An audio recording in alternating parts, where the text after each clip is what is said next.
This is the voice of freedom. We are not one voice. We are many. We are your voice. But we can only be effective if you use your voice. Your voice. This is the voice of freedom. We will not hide from the truth. We will ask the hard questions until we are sure we have the truth. Welcome to the voice of freedom, where your voice will never be silenced.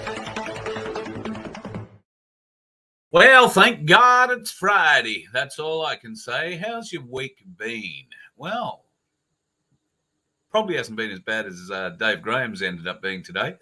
If you didn't hear the news early this morning, around about 10 a.m., I believe, Guru was arrested at the boat. He was promptly marched off to wherever they marched people off to in Wollongong, and he was let out about, hour and a half, 2 hours ago, I think. He's currently doing a show, and I think he's let it be known that there are some limitations on what he can say, what names he can mention, and things like that. So I can tell you that there are no terrorist charges. That'll make a whole pile of these quackers unhappy. Absolutely none. In fact, no charges have found their way to him of great significance at this point, at any rate. He'll get a formal charge sheet, I guess, in the next week or so, and God knows what they'll make up between now and then. As we all know, they have their disrupt bill that they can play around with your emails and your phones. So say, oh, you said this. Well, no, I didn't. And you've got the ability to go in there and do that. So no. I think he raises some very good points, but at any rate, he's out. There is no huge sum of bail to get him out. He's bail on his own recognizance, as far as I can tell, and free to keep going in his charge forward for election in the upper house in New South Wales. Now, what they did, interestingly, take off his boat is all the paperwork that he and Mel were getting together for that application to run for this election. Now, that was all handwritten stuff. Mel's been working on it for ages, and it has been disappeared by the police. Now, that means they've got to start all over again, or they can apply to get it back. I don't know. The police would obviously try and hang on to it for as long as possible, making submitting it very difficult. So they're probably going to have to start all that over again. But yes, well, the jackbooted black-dressed bastards came knocking on the door. They didn't do anything with them. There were no terrorist charges. The charges relate to intimidation of a radio station receptionist and Ben Fordham, I'm led to believe. Might be one of his producers. And that is got something to do with words that were said either to them or off the air or muttered to themselves between Dave and Mel as they live streamed that morning on 2GB. So I'm sure Dave will make us all very much clearer on what charges are going to come out of the woodwork. The appropriate juncture. When he's got a vague idea, I'm sure that's pretty much how it's going to be. Let's say g'day to a few people who are floating around in here tonight. Look, I posted at the top of the chat there, folks, news from Biggendon. Now, Michelle Lee Bailey is a wonderful, wonderful, wonderful lady who I met in Hervey Bay. Last time I was up there, she gave me a whole heap of delicious fruit and veg to come back with from her place, which is up near Childers. Now, pardon me, tonight, I beg your pardon, not tonight, but tonight I have posted at the very top of the chat the links to My Place Biggendon, their Facebook page. And there is an event there too. So I have this little email that I can bring up here, and I'll read it for you in case you can't see it. It says, "G'day, Carl. It's this annoying Michelle again. You are not annoying in any way, Michelle. Just want to let you know that two friends, I think you've spoken to them before. Yeah, Barry and Embry. Yep. They are starting at My Place in Biggendon. That's about 30 kilometres from Childers. They're very excited for their inaugural meeting, which will take place in the Lions Park at 17 Alfred Street, Biggendon, at 10:30 a.m. It'll be supplying, Michelle's going to be there with a sausage sizzle. So if you're feeling the urge for a snag, please go along and check it out. If you're in the Biggendon area, Be absolutely wonderful to be there. So my place, Bundaberg, starting up too. They're having their inaugural meeting on the 25th of February, 2 at 2 p.m. That's going to be held at Lions Park North in Edna Street in Bundy. And Michelle and Barry are going to be supporting them too. So get along to that. And I will put the My Place Bundaberg link in the chat as well, because I didn't do it earlier. My very deep apologies to the dear folks of Bundy, who I love very much. Let me remove that and paste that and go there. Okay, all that should have turned up in the chat. G'day, Suze. Nice to see you back in the house again. Maria, how lovely to hear and see from you. Ben Fordham is Zook. Yeah. He hasn't rung me back. I'm not really surprised. G'day, Linda. Hello, Kerry. JJ's in the house. The other Maria. Mike, nice to see you, and too, Sharon. Mike, there's Shell. Hello, Barbara. Oh, you're clapping, Barbara? Right, there you go. Look out. We've got the trolls in too. I see. Well, they'll be sobbing on tears tonight, won't they? They thought Dave Guru Graham was going to jail on a terrorist charge. I might just bring in one of the Galactic Larrikins to see his thoughts on the whole thing. Greetings, G1. How goes you?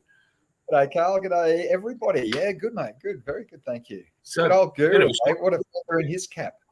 Bit of a shock, wasn't it, to wake up this morning to that sort of news? 30 fully armed, all dressed in black Raptor Squad police invaded the boat, arrested Dave, marched him off.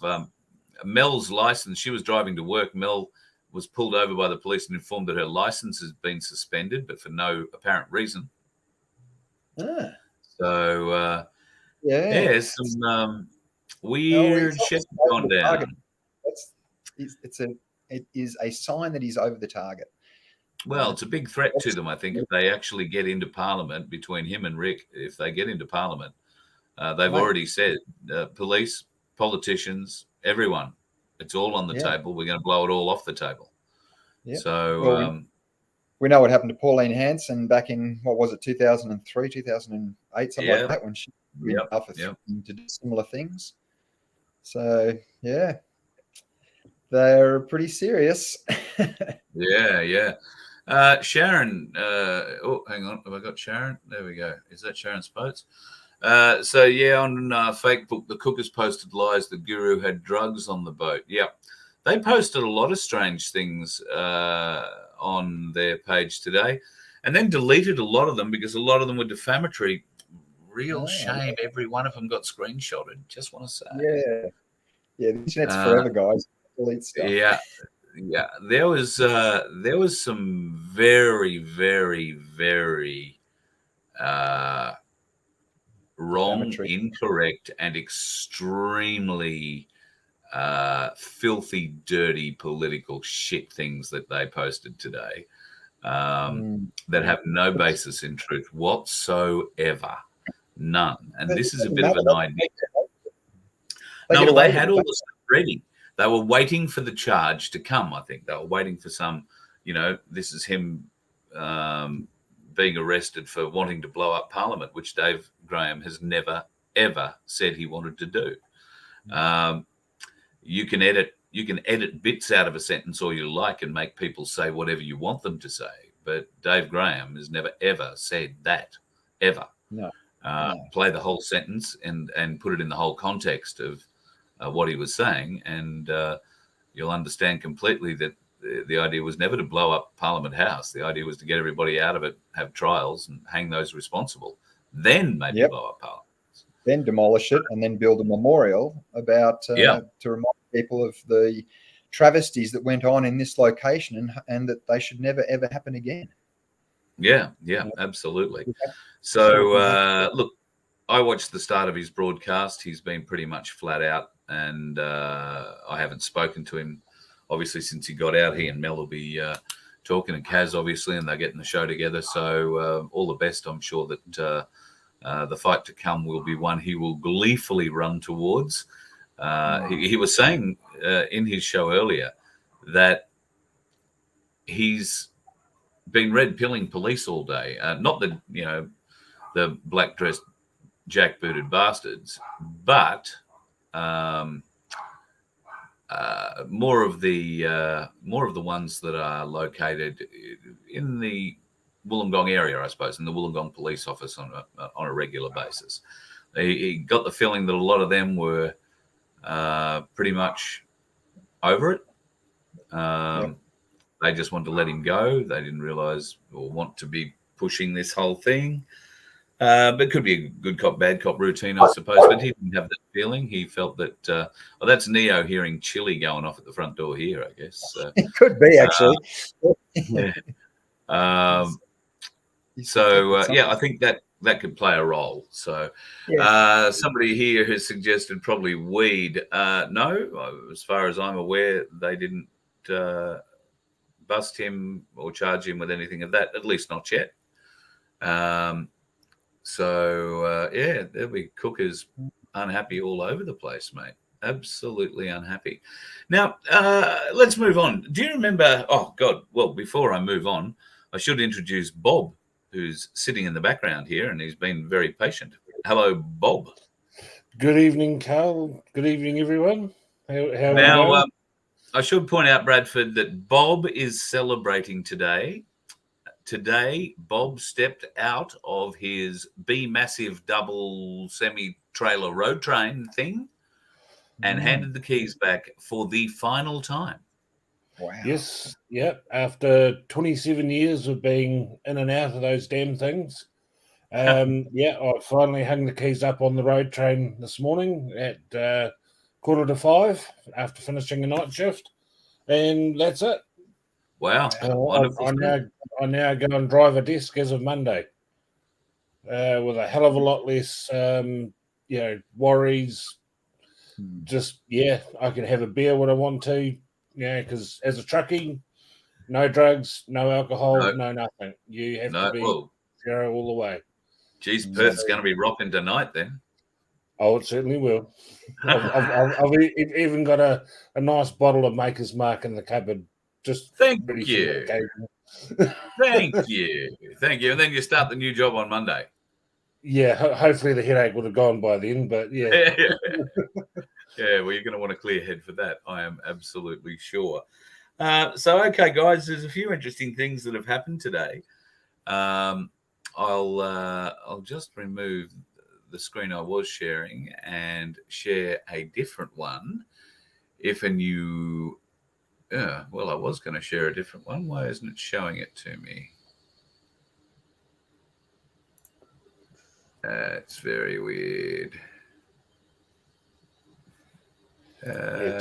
Just while you're hunting for that, Carl, I sincerely hope that Guru's doing well. But it reminds me very much of an old joke years ago. That Guy Fawkes was the only person to enter Parliament with honest intentions. Yeah, I think you're absolutely right.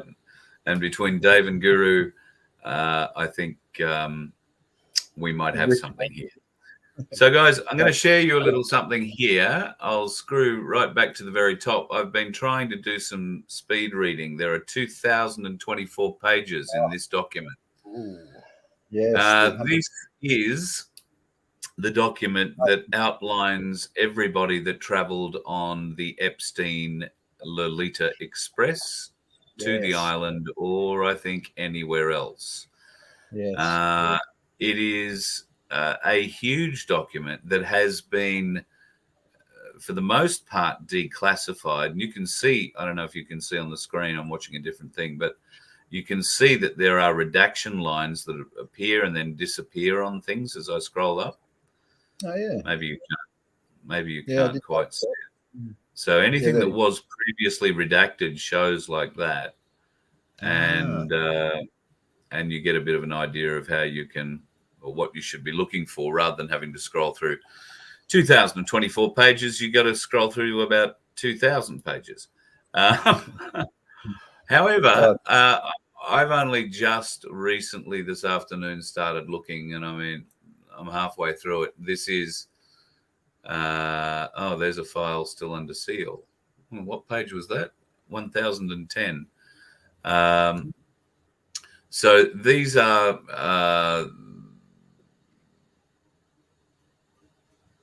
by the look of it, these are the discussions or the questions being asked of the witness in the Virginia Gulf. What's her name? Dupree or something, or Giuffre.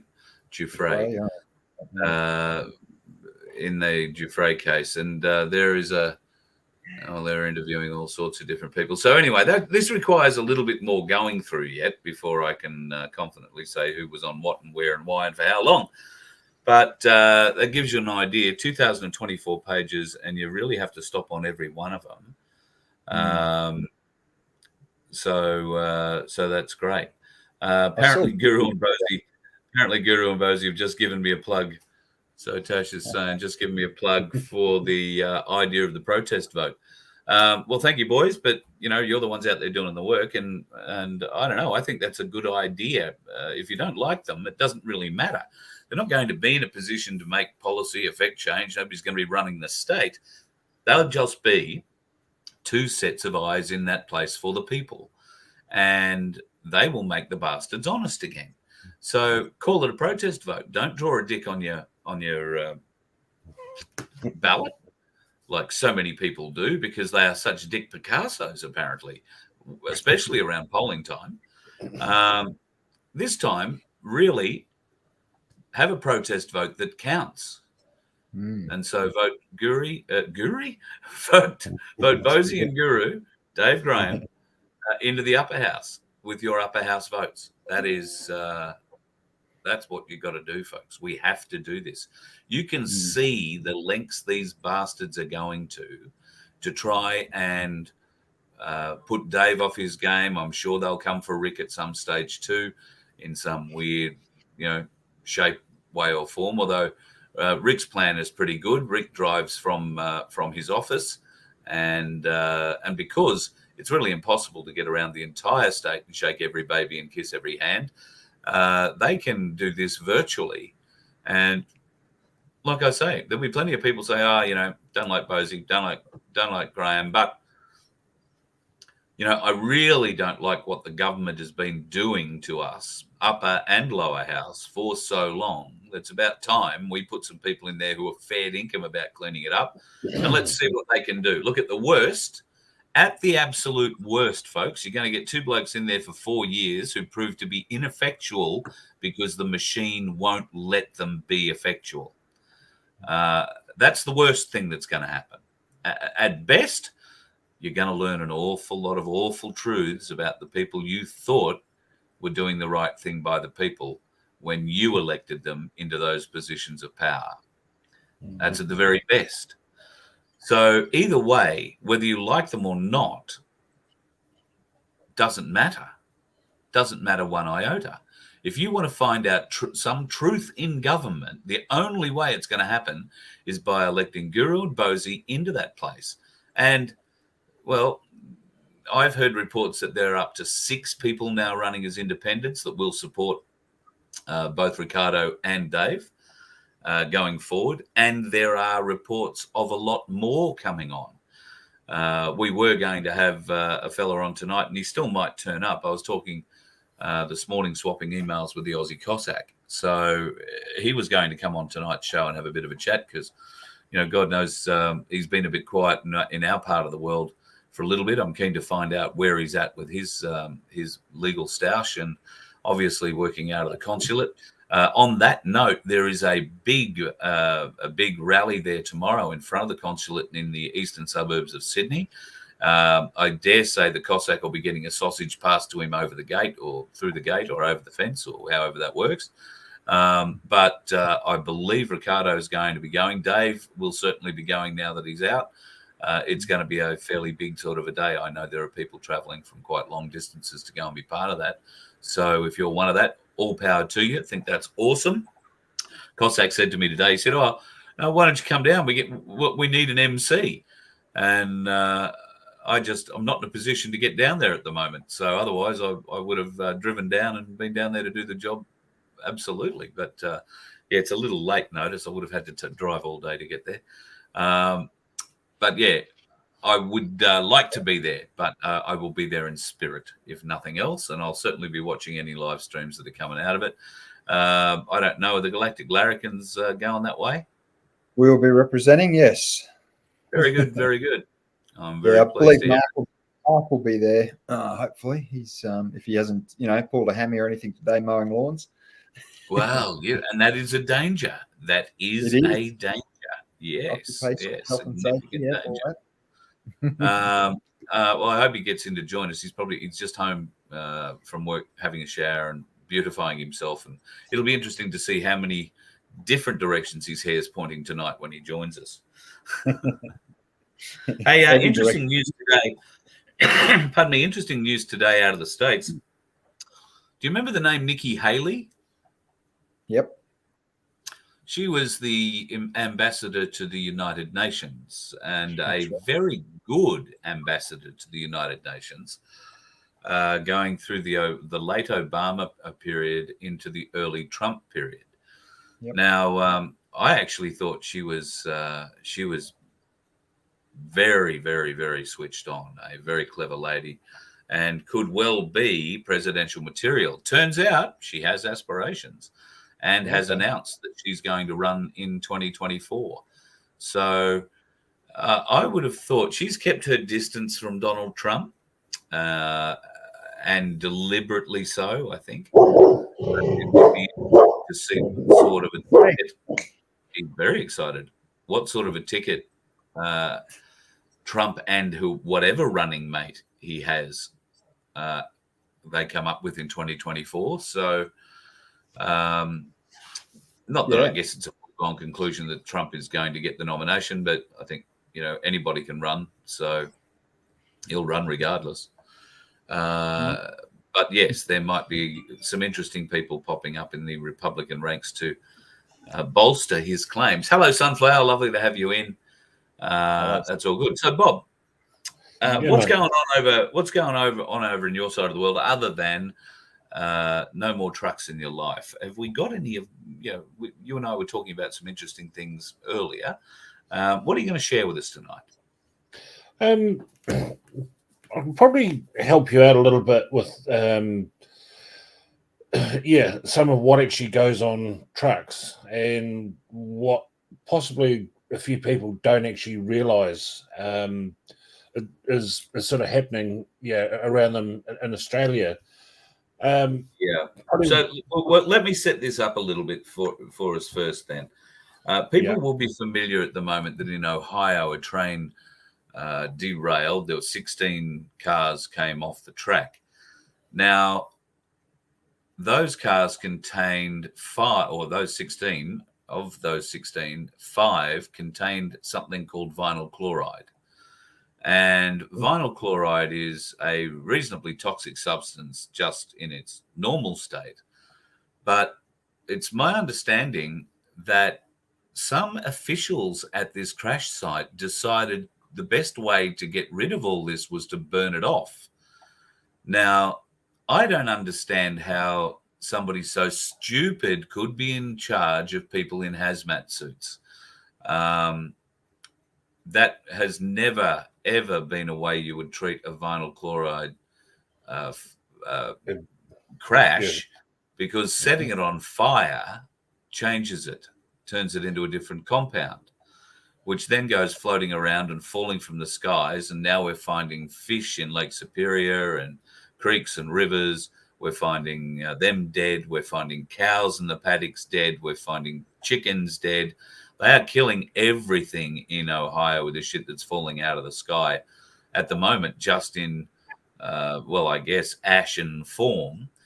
But the real problem is going to come when it rains, because vinyl chloride that's been fired and burnt and turned into a smoke or a gas, when hit with water, turns into hydrochloric acid. Correct. Yeah. So,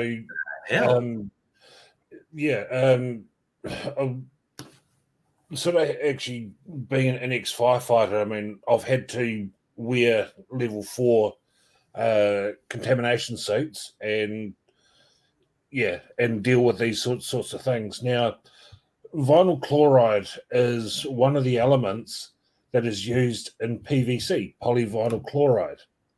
So, and it's one of your main sort of precursors for producing plastic. Now, when it burns, and especially if the flames are not hot enough, it creates a lot of carbon. Hence why if you look at the photos, you see a lot of thick black smoke. Now, that smoke contains a huge amount of carbon. What is carbon? You use carbon in your filters and that sort of thing. It sucks more of that the vinyl chloride into the molecule, and now it's airborne. And so now if it touches water, hence this is where your hydrochloric acid will come from.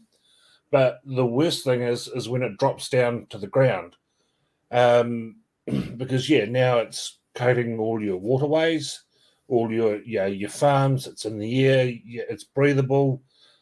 And like even to your lung surfaces, if you breathe that in, you have moisture in your lungs. Your lungs will now start to burn because you've now just created hydrochloric acid in your lungs. So, as well as vinyl chloride being a huge and known carcinogen. And suddenly now this is in your waterways and now into your food chain. Huge issues. I mean, really, what they should be doing with that is actually putting the fire guys called it a fog. So it's where you get a big monitor branch and you open it up, and so you get small droplets of water and you direct that into the smoke. So what it does, it actually picks up a lot of those molecules and drop it to the ground. So your contamination area is very much reduced, and then you can deal with that. You can go in later on, clear it away, you're done. But doing what they're doing, to me, absolutely reckless. And the fallout of this is, there's more to come, big time.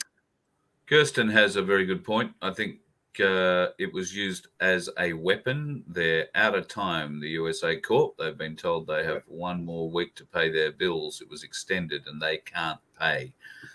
So, we're likely to see a lot more of this sort of information coming out and these sorts of attacks. We're going to call them false flags. People have a different definition of false flag to maybe what the real definition of a false flag is. It doesn't necessarily mean that your government is running an operation against the people. It just means that somebody is running an operation against the people. Correct. And when you look at the operation, the size, scale, media support, and everything else that these operations have, there really is only one place that it can be run from, and that would be government. So keep an eye out for these sorts of false flags. Now, it's not false for the people in Ohio. There's nothing false about it. But be aware that, as Bob was saying, and Bob, you've transported plenty of this sort of crap. We have so much stuff here in Australia that is transported by road because it is too dangerous to transport by rail. Yes.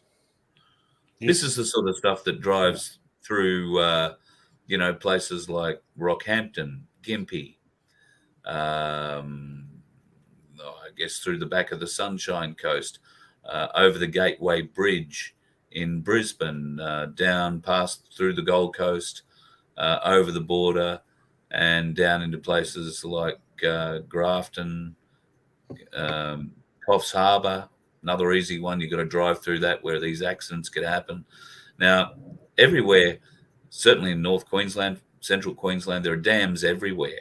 There are big, big rivers and big river systems, and there are big bridges. There is a highway out the back of, I call it out the back, it's the inland highway, if you like, of Queensland, that must be going on 18 months ago now, or maybe even longer. A truck went over and somehow managed to detonate its load of ANFO, and it blew out like 150 meters of bridge, and that meant that nobody was crossing the river on that piece of road for months and months and months. In fact, I'm not even sure it's reopened properly yet. I think they had the army in at one stage doing river crossings for it, building bridges, but they won't take things like road trains. They're lucky to take your four-wheel drive. So they're a danger. I was just going to say that bill in America, talking about waterways, that water that those rivers that the spill has spilled into, that is killing all the fish and everything, that water runs all the way south down the whole of America into the Mississippi and out into the Gulf of Mexico. Wow. So all of that part, we're talking about the majority of the US food bowl is going to be poisoned, because all that water, the farmers can't use it now. All that river water, they can't use it, can they? Really? I mean, I don't know much about it, the dilution and everything, but it doesn't sound good. It doesn't sound good, particularly as it's coming from something that, I guess, the stuff that was poured in or gets in directly into the water system will dilute over time, but it'll kill everything going down. It's cancer. That's the thing. It causes cancer. So any animal drinking from those streams, mate, it's just horrific when you think about the implications. Well, I mean, bear in mind, a lot of those big tributaries, that is where the locals are getting their water from prior to it being treated. But that's right. Then ask the question, how good is their treatment to get rid of the stuff? Yeah. Exactly. Probably not that good. And no, you'd be looking for the best reverse osmosis systems around, wouldn't you? You want to electrify that water, burst the molecules burst it at molecule level and get rid of the shit that they've got contained in it. And even then, I don't know that that'd help in this circumstance. So. Probably the safest way for those poor buggers would actually be distill your water and then re-add your trace elements, because that would be the only way that you could almost guarantee your water being safe, because the heavier particles will remain behind. So might be a good time to take up home brewing. Wow. Yeah, absolutely. So, and did you see, Carl? There was a movie released last year on Netflix, and it was called White Noise. And in that movie, there is a train derailment in Ohio which releases a black cloud of poisonous gas. Wow. This is last year. Wow. I didn't realize that. But there you go. They always tell us what they're going to do, don't they? Yeah, man. Yeah, predictive programming. Unbloody believable. Yeah. It's got the guy from Star Wars in it, the guy who was the baddie who had the mask, and he took the mask off with the cross saber. Was it Ren or something? Kylo Ren. Kylo Ren, yeah. Shows how much I like the new Star Wars movies. I see Chris Starseed is in the chat. I don't know why he's not in our chat, because I sent him a link. Oh. I tried ringing him today, but I figured he was on a date. So he didn't answer. And I know he gets a bit excited about his dates. So good luck to him. Oh, look, and can we just point out to those folks, last time Chris was on, I got a heap of emails saying Chris is a terrorist. He's got a gun in the background. Or one person even said it was a silencer. No, it wasn't a silencer. And no, it's not really a gun. It's a gel blaster. Chris lives in Queensland, and gel blasters are legal in Queensland. And yes, they can look very real. So Chris has promised that he'll put his gel blaster away, and he won't be waving it around in future. Thankfully, I'm just glad he didn't get his lightsaber out. You know. I think we're all glad for that. Yes, there are small mercies. There are small mercies. Bob, you're our native UFO, well, one with experience. I was going to say watcher is probably a bit. Look, we got something there. Well, what do you think about these latest shoot downs?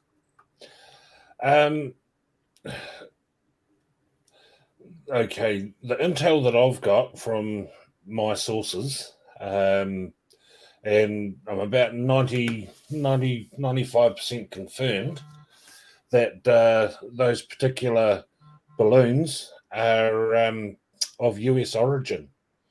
Yeah. And someone is literally trying to poke the bear, as it were, to either start a fight with Russia or China.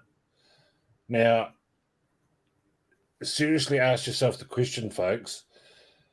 You've got radar capability, pretty much right over the top of the Arctic, all the way down and right into the Atlantic and Pacific on the other side, where they can see something as small as a sparrow fly in the air. And they know about it long before. And to suddenly have these balloons pop up, in US airspace and them not know about it, nah, not a hope in hell. Though their air defenses are some of the best in the world.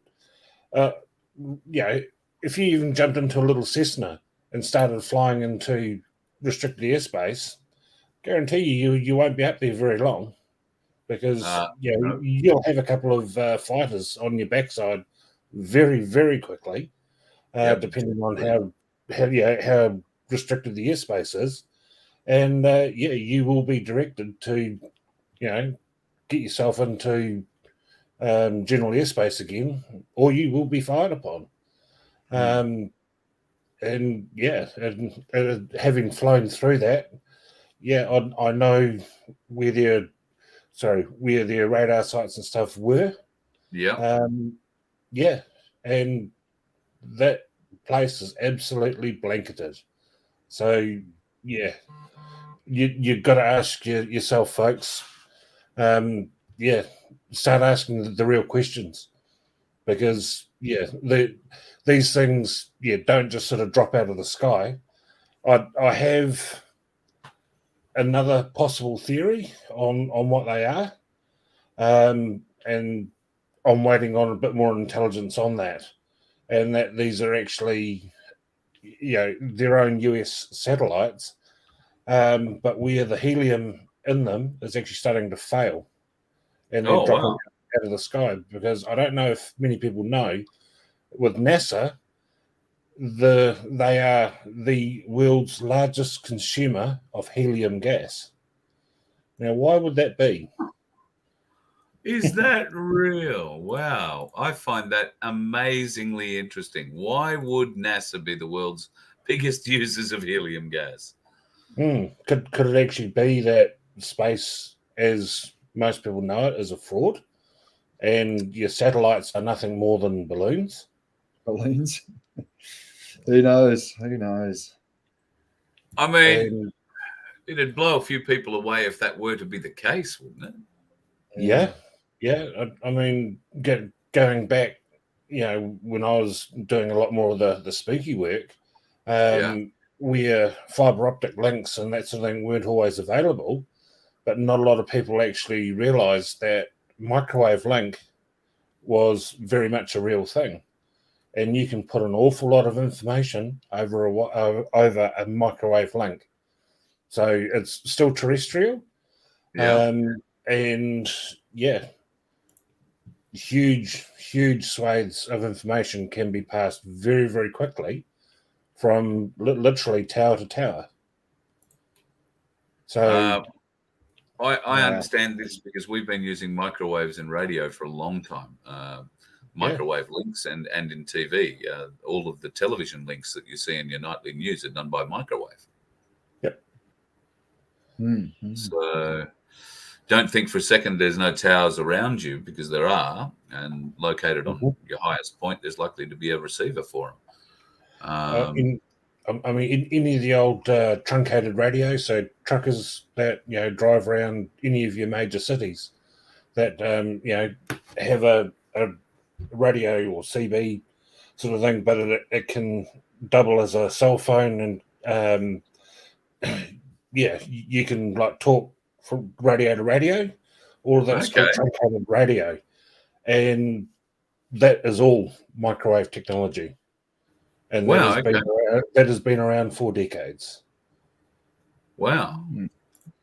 I hadn't actually. I didn't know that. I didn't know that you could do phone calls off them as well. Yeah, off the actual truncated radio. Yep, there's provisions that you can have put in that when you literally make a call, it has like a telephone interface, and you just tap straight in. And I mean, this stuff was rattling around in the mid 90s, and trucks, taxis, they're all using it. Part of the Take 2000 system, and that was trying to think, that was franchised and whatnot through Motorola. So if anyone wants to go and do their homework, Tate, TAIT 2000 was the radio type, widely used by a lot of police, ambulance, fire, large trucking companies. Yeah, and it's been around for years. Yeah. I think actually now, when I was working as a dispatcher for a limousine company on the Gold Coast, we had something very similar where we could contact the cars from the Gold Coast using repeater systems and all that kind of thing too. But we were able to get a hold of them. So so big part of the business, I guess. Very much so. I'm just loading a couple of shots up here, guys. Something that people may or may not be aware of. Coming up in the next few weeks in March in Sydney is an event where, if you happen to be in Sydney, it's a one-day event, and provided you can actually get into it without paying the $1,995 fee, you might like to take note of this: the 14th International Smart City Expo. Doesn't that sound like something we'd like to be at? But at least we can live stream. You have to register to live stream, all those fun things. Where's it all happening? Happening on the 14th, and it's happening at the National Maritime Museum in Sydney. That's in Murray Street, if you don't know where it is. It will get underway from 10 a.m. It's got some interesting things they're going to talk about there. The event is a one-day event by an e-ticket, which costs somewhere between $0 and $1,995. Don't quite know how that comes through. You're going to be able to explore how the metaverse and digital transformation can transform fintech. I guess that means financial tech, e-commerce, real estate, the corporate world, the future work. Anyway, yada, yada, yada, yada, yada. They're talking about a whole heap of different shit there. And as you can see, the price to go and talk or be there a part of any of that is $1,995 or anywhere up to. I did pick out a couple of interesting things that I thought might be interesting. Tackling pollution with low emission zones and road charging. Now, I had a bit of a think about road charging. Do you think it means more chargers on the side of the roads for the pencil necks that are buying electric cars and can't get anywhere in a reasonable time frame? Or do you think it's about charging you to go on those roads and travel? It sounds like a toll to me. Yeah. It does to me too. Especially when you look at the next couple of things: panel discussion on the future of sustainable transportation in smart cities, and change the way that we move is essential to build a better future for people on the planet. So they are planning quite desperately to change everything that we want to say, think or do. And of course, they're using the great terms to build back better and transition towards green resilience and inclusive mobility. Now, that inclusive mobility is being measured at the moment in Victoria with their little transport study. So if you have a wheelchair and you get out in your wheelchair quite regularly, can I recommend to you that you go as far as you possibly can in that wheelchair and then charge up and drive as far away again as you possibly can, because they are going to take your ability to travel outside of your little zone away from you with this. They're tracking how far you move every week, every day, every week, every month. And eventually that will form the basis of their arguments of, oh, look, you only travel 50 kilometers a week. That means, we know you only go to the supermarket or to the other shops or to go and see your friends a few blocks away. We're going to have electric buses running up and down your street every 10 minutes. They'll take you anywhere you want to go. So you don't need a license. Much more, you don't need a car. So we're not going to license you to have a car, and we're not going to give you a license to drive a car. What we are going to do is give you a bus pass so you can wave down the electric bus that is driven autonomously. There won't be a bus driver on it to take you to wherever it is that you would like to go within your 15-minute city. That's what that means. I am reasonably confident. Some other things. What are you most excited about in the future of transport? I'd love to hear what comes out of that discussion. How to achieve climate-centered mobility for a sustainable recovery. Well, how are we going to do that? I mean, we're burying those. I wonder if I've still got the picture in here. We are burying these at a rate the world cannot deal with them. And apparently there is nobody smart enough in the world to figure out how to hang a couple of those things together and call it shade in a park, or, turning it into a artistic design. I mean, I've been lucky enough to drive around cities. Hey, sorry? You need a lot of bloody parks. Well, who's to say they can't be chopped up? They can't be, halved or sectioned in some way, and used in public housing.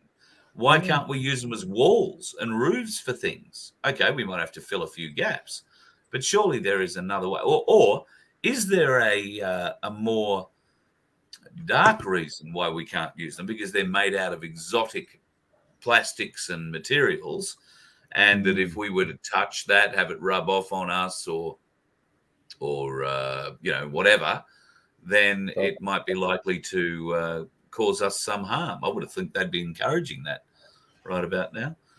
Yeah. I guess the biggest issue is shipping them, getting them to those places in the first place.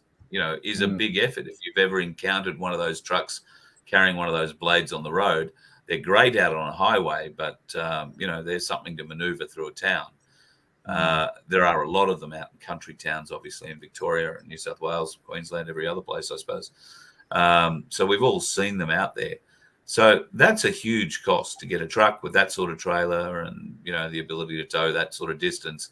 Where are you going to take it? What are you going to do with it when you get it there? You're going to need a crane to get it on and off. So there are costs involved. But you would think those wonderful companies who are transporting them already to a place where they can bulldoze them all into a landfill have got the cost of that covered already, at least to a certain extent. Okay. So, I mean, the costs are even more than that, Carl. Because of the length of those, they would generally have to be accompanied by 2 pilots, and depending on which state that you're in, you may also end up having to have police escort as well. So there's automatically another 3 people on that have got to clip the ticket as well. And if you've ever done any oversized work with a police escort, they do not sleep in the back of their van or the truck. They always...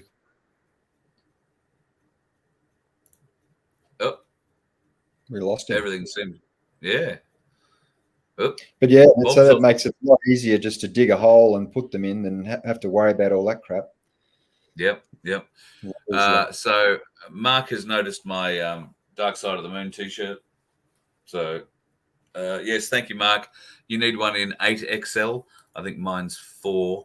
You're not having it, and I saw it in, I want to say it was Kmart ages ago. It is my favorite, oldest Pink Floyd shirt. I have a lot of favorite Pink Floyd shirts, but this just happens to be the oldest one. Oh, there you go. Graham has texted me. He just said that they didn't like what he was saying so much, they've turned the power off on him. What next? So there you go. The computer, she went, chink. That was that. Doesn't look like the Aussie Cossack's going to join us tonight, so that'll be, well, a bit sad, but not terribly unsurprising. He's a busy man, and there was a whole heap happening tonight. Oh, I see Cooker's back in. That's great. Coming for me next. Well, that'll be another short-lived thing. Not going to find anything with me, so it'll be a very boring day for everybody concerned. A very boring day for everybody concerned. I'm still mystified, Carl. I don't know if you understand it or not yet, this whole idea of calling freedom fighters cookers or calling anti-vax people cookers. I always thought, I mean, for years and years, to me, a cooker has been someone who cooks meth, like someone who's a meth addict or someone like that. That's what a cook has always been to me. So for them to call the people who actually don't want to put a drug that they don't know anything about into their body, calling them a cooker, it's like upside down world to me. I don't understand why they call us cookers. It just doesn't. I don't know. Surely there's a better insult they could use. I would have thought so, but anyway, they've been able to christen it, and certainly there are a number of people who've sent in suggestions about what we could do with Cooker, and I think the movement itself. I've seen at least half a dozen people today come on and change their Facebook pictures to kookaburras. So I think we're going to embrace the cooker mantra, which will be absolutely wonderful. Because quite frankly, we don't really care what the trolls say. No, they are trolls. I've noticed what's her name has just replied. She says, or he, I don't have a clue. It said that it's because we're cooked in the head. Okay. Oh, cooked in the head, right? So anybody who has a dissenting opinion, you know what that is? I get it, because that was from the a year ago when we were on the stage and they were hitting us with those microwaves and basically cooking us from the inside out. So it's a sympathetic thing. They feel sorry for us because we were cooked that day. Now I get it. Yeah, there you go. I hadn't thought of it like that. From the inside out with the microwave weapons they used. Yeah. Okay, cool. Yeah. So yeah, we're cookers. Yeah, we're cooked. Totally cooked. We're fried. Yeah. Yeah. And that's why we're doing what we're doing, I guess, because they hurt us that day. They hurt us pretty bad. I mean, I was sick for a week after that, maybe longer. So, and there were many people who were burnt badly. Children. Sorry about my stroke. It was not because we were in the sun, because, mate, I was on the stage all day in the shade. So it wasn't in the sun, mate. Sorry. Good idea, though. Yeah. Good theory. Yeah. Dickhead. Yeah, no, there's a great video available on YouTube that will show you how small a microwave emitter can be. And I did learn something watching that video, that LRADs are not just long-range acoustic devices. LRAD also stands for long-range area denial. So that means when they put it into area denial mode, they're microwaving you. And how close you get to it depends on how badly you get burnt or how slowly they pass the beam over you. depends on how badly you get burnt. And you could actually see the evidence from people who've been striped by it. Like parts of them have been burnt and parts of them haven't, and they're the same parts exposed to the sun. So, there is significant proof that whatever happened, it wasn't because of the sun that day. And the evidence is there for all to see. Those LRAD units were placed around, and they were also placed on top of vehicles and driven through Epic. Yep. And around Epic. Those. Yep. So, and at the library, they had them at the library beforehand. Yep. So, on a hot day, you wouldn't notice it was much hotter, I suppose. But yeah, they've got something to answer for there. It was pretty evil, that's for sure. Yeah. A sad day. This whole little Channel 9 crew that's, Cooker watches fronting. It's very interesting the way that they're going. I'm not suggesting for a moment that Cooker Watch is smart enough to run this kind of an operation. But the way that they're going on about this whole thing that happened with Dave today, and now she's apparently in there threatening me somewhere that I'm next and all that sort of crap. Look, I don't know who the hell you think I am or who you think Dave Graham is, but we got nothing to hide. Nothing to hide. We're just concerned Australian citizens, like many other people who are watching this show right now. What you fail to understand is that we are concerned citizens. And last time I heard we were still allowed to have a say. Just because we don't agree with what you agree with or what you claim doesn't mean we are the world's worst people or, in fact, that we are cookers.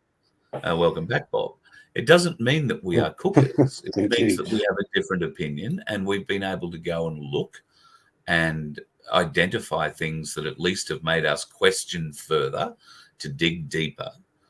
It doesn't matter how many rabbit holes you've been down, whether you believe in adrenochrome or child slavery or child murder or child ritual sacrifice or MK Ultra or any other of a million other holes that most of us in this page been down. We know you haven't. You're not smart enough. Otherwise, you'd be on our side pushing back against someone like you. I'm not being unfair there, am I? No, mate. No, definitely not. I'm not trying to be unfair. I'm trying to make them see some light, but they won't see light because they are controlled. The offer still stands, Cooker. You are welcome here anytime for a chat. I'll have you for dinner, and I won't poison you. Not that that would ever be the case anyway, but just in case you wanted to say that was going to be a fear, let me allay that fear. Professional people will cook your meal. I will have nothing to do with it. Come for dinner. Let's have a chat. Let's air some grievances. Let's see if there's common ground. I know there is common ground, but you can't afford to give it up. You can't afford to come and meet me on common ground because your arguments won't survive it. So I don't know. All you get from these people are ad hominem attacks. They never actually argue the issue. It's just Carl thinks he's smart. Ha ha ha ha ha. Yeah. Carl's fat. Ha ha ha ha ha ha. Oh, that's hilarious. Oh, you're so funny. Wow. Oh, Carl's going to eat you. Yeah. Ha, ha, ha. Yeah. Now, how about coming up with a real argument? Okay. How about telling us about the 17% above the normal death rate? Okay. How about talking about that? Yeah, they don't like talking about things like that, and that was something that was featured recently with the McCulloch tour around Australia. I've actually, believe it or not, I've broken all sorts of my own rules, and I've sent an email off to Clive just to see whether or not he'd like to come on and try and talk to us about that, because I don't know whether or not there's anybody else in the country who's going to get this message out. The Australian figures are frightening, absolutely terrifying. If Cooker Twatch was able to read and understand and interpret those figures, they might start looking deeper at the TGA and APRA and, well, quite a few other very senior health sources, and start asking them questions rather than trying to do, well, I was going to call them fat jokes, but they're not jokes. They're just accusations, which turn out to be true. So that hominem attack, man, it's the lowest form of an argument. Oh, it's the lowest form. And you wouldn't expect more from people who couldn't pass the IQ. Let's move on. I'm sick and tired of bothering with them. I promised myself I wouldn't talk about them tonight because they are just not worth the effort. J1, thank you very much for your sticker tonight. I can't thank you enough. Let me show you something here, just harping back to what we were talking about a little earlier. Oh, no, that's the wrong one. Let me stop that one and get another one. There has been an interesting map that's been put out. Now, that is the fallout map area for this train accident in Ohio, folks. So that goes all the way down Pittsburgh, Cleveland. I'm not sure which lake that is, Lake Erie or Lake Air. Oh, no, that's ours. Lake Erie, I think, is where Cleveland is. And can you imagine the pollution now, the death of wildlife that's going to occur in that lake alone? And as you say, Bradford, those systems, those river systems that get fed out of the Great Lakes, travel all the way down through the American food bowl. This has been planned. Nobody in any professional capacity turns up at a truck derailment with vinyl chloride on the ground and sets it on fire. Nobody. Yeah. Well, adding to that as well, Carl, I've had unconfirmed reports that one of the axles in one of the wagons broke. Now, if you actually know how train axles are made up, we are talking solid steel. And those axles don't just break. In order to actually break one, either maintenance has not been done at all, because normally you would see a lot of signs of metal fatigue, that sort of thing prior. But yeah, to actually break an axle, nah. We're talking. My God, what are they? Probably 40 odd centimeters of solid steel. Yeah, wow. So, because the actual inner axle is all one piece, and then what actually runs on the rails is what they call a tire. So it's a reduced strength steel. But what they do is they heat that up and they actually put it over the axle, and as it cools down, it locks on to the axle. So that becomes their running surface. So when they get to a certain level that the tire is basically worn out, they simply heat it up, pull that tire off, and then put the next one back on. Put it over a lathe, and then they reset the angles, and out it goes again. I mean, as I said, these things are several tons each. Running down the rail. I mean, they're not something that breaks, willy nilly. So, yeah. So, Bobby, are you implying that this could have been sabotage? There is a chance of it, yes. And as I said, I'm still working on the on confirmation of it, but there is a high likelihood of it. And there was also the case that it was already broken like miles before it actually derailed, and there should have been sensors all along the railway that should have picked this up and alerted the drivers to that. So, railway systems these days are very, very smart. And there's what they call hot box sensors. So if the bearings on a particular axle are starting to heat up too much, either through lack of grease or a bearing failure, anything like that, that temperature is picked up and automatically radioed straight through to the train as well as the control, and they can actually tell you which axle it is, how many axles have gone past it, and all they literally need to do is go and count the axles back, and they'll find their failure straight away. And that's just one. Then you got motion sensors and that sort of stuff on the rails, which detect derailments, etc. Mainline train systems are very safe, provided the maintenance is done. Yeah. Yeah. Very suspicious. It is. Yeah, so sorry about earlier, folks. For some reason our entire area is now without power. Well, same thing happened to Guru. Isn't that interesting? Somebody obviously wanted to see the fireworks you're planning on letting off later. Now that you're not getting back into a truck again. Well, yeah. I mean, no one's kicked my front door in, so the party's obviously not at my house just yet. Oh, that's good. Well, that's all right. We haven't cracked that bottle of scotch that you were talking about yet. So I'll be working on it real soon.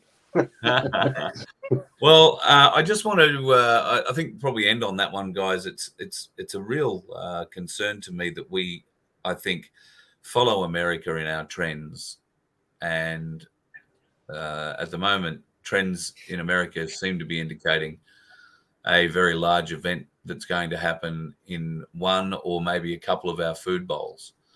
In Queensland, we'd be looking at the Lockyer Valley and further north. I think in New South Wales, we'd be looking along the Murray or down through the Riverina, through Victoria, obviously.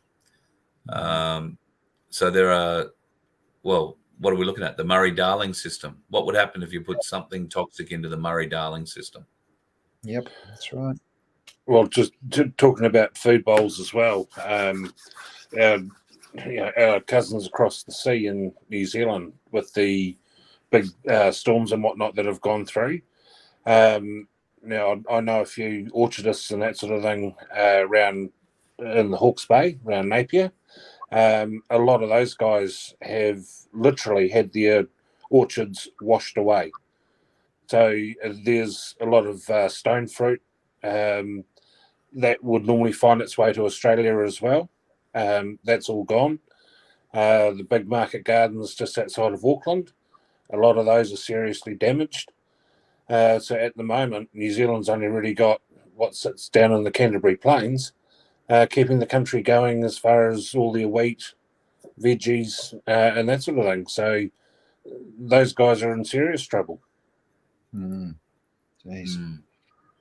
And yeah, as I said, just wait for it. I mean, like even here in WA, it's been so dry. We're waiting for the bushfires, and it will not take much at all over here, because everything is literally just so dry. Get a couple of arsonists in the wrong place. Yeah, good night.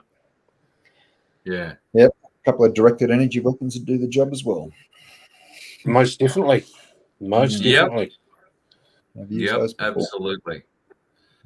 So it's quite surprising there are, well, it's not surprising there are trolls in the chat, but I am amazed that they are so blatant in throwing up their absolutely defamatory statements about David Graham.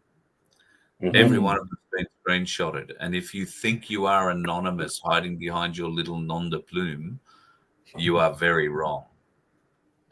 I would be very careful, folks, about what you type in those chats, because there are people watching. And if you are going to defame someone because that's your weak point of humor, that's the best your low IQ brain can give you, then trust me, there are those amongst this movement who are planning to come after you, and they will do so in your courts, in your way, using and showing your words. that cannot be misinterpreted. So be very aware that some of the things that people are saying in that chat are very, very defamatory of David Graham. Mm. And I'd just like to say this, Carl, for our little friends. I've been, a spook, literally doing what ASIO and that sort of thing are doing now. I used to do it 30 years ago. Every computer that has ever been made always had a backdoor. And if you've ever watched some of Carl's earlier shows, I've spoken about that and exactly how easy it is to hack computers. And if you seriously think that you can hide behind a fake name and whatnot, you are seriously misguided. Your cell phone, you might as well walk around, with it clear and show your credit cards and everything, because there's so much that your phone will tell someone like me who's sitting in the background. You would be absolutely shocked. And maybe one day, probably not on YouTube, I'll talk about infrared cameras. And and believe it or not, your little phone that you carry around with you has infrared capability, folks. And you want to start seeing things that are out there, start looking in the infrared world, and you'll see a whole lot of things that you don't want to see. And I'll just leave it at that. There are many things you don't know about your phones. Floods have affected certain vineyards. Yes, I believe there is much destruction along the rivers, along the Murray, particularly through the top of Victoria and down into South Australia. And obviously getting down the mouth, I wonder whether or not it cleared the mouth out. I hope so. Get a little bit more free flow, but you've got to get water going in one end to get it coming out the other, I guess. I know that there are some works going on this weekend in different parts of South Australia. Working bees, we used to call them. I don't know what they get called these days, but there are folks getting out this weekend and helping to put their towns and cities back together again. So we want to say g'day to everybody doing that too. I just want to thank everybody who's popped in for tonight's Friday night show. Bob, it's been a pleasure as always, and we will get a Rumble show together where we can talk further about the things of which you speak, which you can't speak further on. Absolutely. And now that I've got a bit more time, we can definitely do stuff midweek and excellent. Open all that up. So definitely. If people were wondering why we never got to Bob any other time than a Friday night, it was the only time he's awake because or not at work. So this is now going to free us up quite a lot. We'll be able to put him in the right place. And and I don't know. I've sent Chris 3 emails with the link in it tonight. And so somebody in the universe doesn't want him on the show tonight because he reckons he's not getting them. So don't worry, Chris. Next time, mate, I'll sort it out for you, and we'll have a bit of fun. You can bring us up to date with what's going to. No, I'm not going to bite. With what's coming up. I'm just scanning some of the because I've got three different chat screens running here in front of me. Cook is on one of them, but she hasn't discovered either. She hasn't discovered the other two, or isn't members, or whatever of them yet. Some of the other chats are not quite as filled with numpties who don't want to identify themselves, but like to throw stones behind rocks. And Delta, you're one of them, honey. We got you hooked. So that's the good news, I guess. Just be careful, folks. There's no need to be insulting. This is the thing. There is no need to be insulting. I don't know what you're scared of, because that's what you're exhibiting, Cooker Co., you and your twatch scratches. You are exhibiting fear. You are scared of us. That's why you are fighting so hard. And now you'll scream, "Oh, I'm not scared of you." Well, you are, because otherwise you'd ignore us. But no, now you and your mates, you and Ben Fordham and co, have gone and blown this movement up bigger around the world today through the actions of your little planning meeting of how are we going to go and get, Guru arrested. He's a terrorist, he's a drug dealer, he's a thief, he's all these things. Well, it turns out all he is so far is somebody who rings up a radio station and tells them that he's going to get a lot of people to ring up the radio station. The radio station happens to be a radio station that likes to have people ring into it.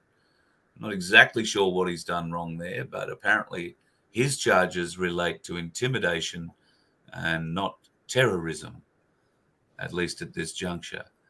So some other fool in there is saying, drugs. Well, if that were the case, you would have seen a lot more bags, I think, come off the boat than what there actually was. But I think everybody is quite aware that Dave has been taking all sorts of healthy things of late. And so they could have taken any number of herbal supplements off that boat. And you're accusing him of being a drug trafficker. I mean, the level of your intelligence is fucking amazingly stupid. I am beyond bothering with you. I don't mind a good argument, but seriously, talking to you twats is like beating a baby harp seal to death. It's not hard, and I get no enjoyment out of it at all. Well, I mean, maybe they might actually want to do some homework. God forbid. They'll actually find out that the biggest drug dealers in the of all is the government. And honestly, if they see what some of the stuff that I've seen, that they'll understand that. And it beggars belief how much these bastards have, delved into your lives, and yet they're sitting there rocking you asleep all the time. What pisses me off, these numpties who think they're going to be great mainstream media stars. These fucktards can't even tell a real story when it slaps them in the face. Now, the story that they should be getting upset about is in Newcastle at the moment, where they're killing bees. Yes. Right? Now, it could be happening in other parts of Australia too, with some Japanese encephalitis bee outbreak or bee flu or some such bullshit. Apparently, hives have been moved into the old port area in Newcastle, or maybe even to the new port area in Newcastle. It turns out that anybody within 10 kilometres of the Newcastle ports have got to kill all their bees. And, of course, they're not going to kill their bees, so the DPI are sending people in to do it for them. Exactly. And to me, just sit and wait for the next bird flu to come up. And then suddenly you're not going to have any more eggs or chickens. That's right. How are we going to... Yep. So, I mean, they're already mooting it now. So foot and mouth will be the big one. I think I mentioned last time on the show that they just produced that they 20. Well, it was over 30 trailers to test and treat for foot and mouth. So why don't all you twatch scratchers write down today's date and the three things we've just said, and when they come true over the next 12 months or so, come back to us. Right? And do what? Apologise for that? Well, I might have to apologise in 12 months if that's the case, but I would be happy to apologise. I just believe I have the courage of my convictions. I believe this will happen. Just like they believe I'm going to get arrested. And look, the way that they have control over the police, I just might. But I haven't done anything wrong. I won't be in there long. It'll be a very, very, very, very, very short hearing. And it'll be a very interesting trial in front of a jury of my peers. Because trust me, that's exactly where it'll go. So well, and to me, if I ever got dragged up in front of a court, I certainly won't be going down quietly. No. And I'll be spilling every damn last bit of information I know, and I'll want that on the record. So, and I mean, anyone that truly knows me and my background, I don't care about dying. You can rub me out, doesn't matter, you know. But I will have my say before I take my last breath. Yep, you and me both. Gentlemen, it has been an absolute pleasure to share my Friday evening with you once again. I enjoy it immensely.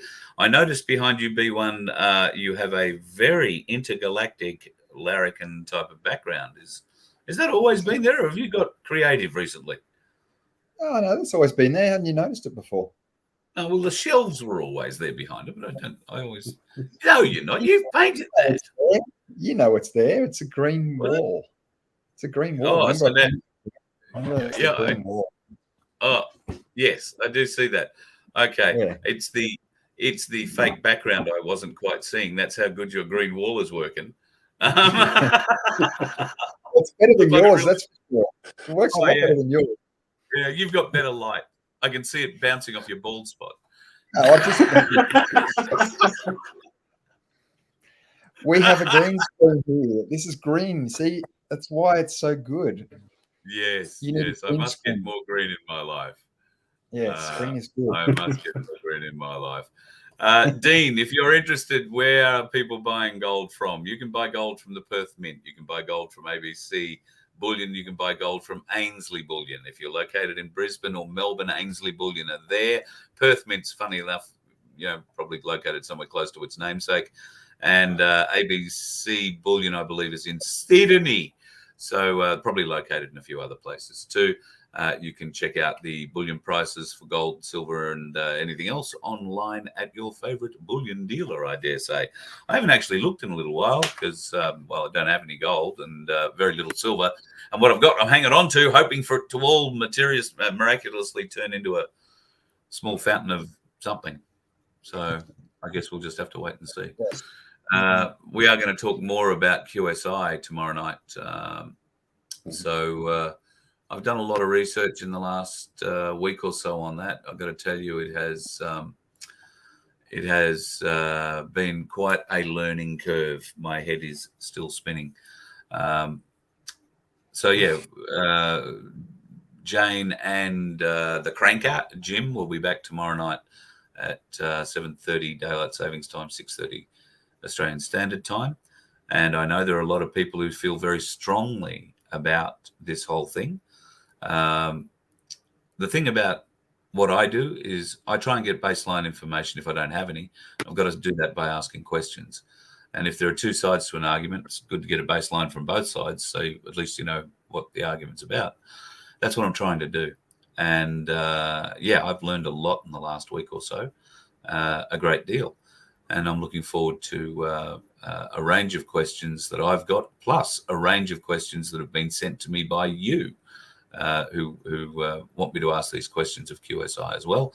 So we will get to those answers tomorrow night. I'm looking forward to it.